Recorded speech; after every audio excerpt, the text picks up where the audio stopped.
Pada presentasi kali ini, kami akan membahas krisis finansial Asia 1997. Krisis ini merupakan peristiwa ekonomi besar yang berdampak luas pada negara-negara Asia termasuk Indonesia. Dampaknya tidak hanya dirasakan di bidang ekonomi, tetapi juga berpengaruh pada kondisi sosial dan politik. Gambaran umum krisis finansial Asia 1997. Krisis finansial Asia terjadi pada tahun 1997 hingga 1998. Saat itu, banyak nilai mata uang mengalami penurunan yang drastis. Krisis finansial Asia terjadi pada tahun 1997 hingga 1998. Saat itu, banyak nilai mata uang Asia yang mengalami penurunan drastis. Akibatnya, banyak perusahaan dan bank mengalami kebangkrutan.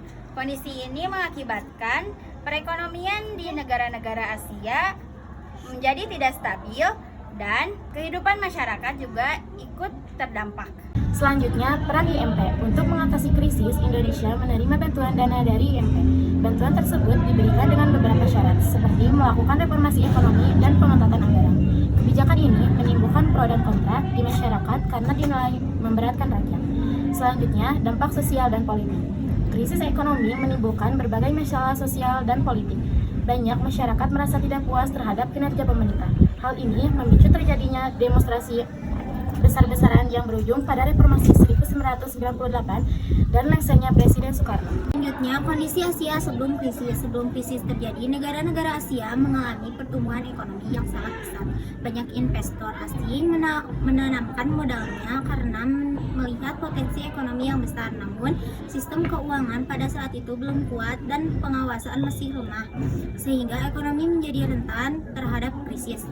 Selanjutnya, krisis finansial Asia disebabkan oleh beberapa faktor utama seperti spekulasi mata uang, utang luar negeri yang tinggi, serta lemahnya sistem perbankan. Selain itu, menurunkannya kepercayaan investor juga memperparah keadaan ekonomi di negara-negara Asia. Selanjutnya yaitu penyebaran krisis di Asia. Krisis yang awalnya terjadi di satu negara, kemudian menyebar ke negara ASEAN lainnya. Hal ini disebabkan karena hubungan ekonomi antar negara sangat erat, terutama dalam perdagangan dan investasi. Ketika investor kehilangan kepercayaan, mereka menarik modalnya sehingga banyak negara Asia ikut mengalami krisis. Dampak krisis Indonesia. Krisis menyebabkan nilai rupiah jatuh sangat tajam. Banyak perusahaan tidak mampu bertahan dan akhirnya bangkrut. Kondisi ini mengakibatkan terjadinya PHK besar-besaran dan meningkatnya jumlah masyarakat miskin. Selanjutnya, proses pemulihan ekonomi. Setelah krisis, pemerintah melakukan berbagai upaya untuk memulihkan kondisi ekonomi, seperti memperbaiki sistem perbankan dan kebijakan ekonomi. Secara perlahan, perekonomian Indonesia mulai membaik dan kembali stabil.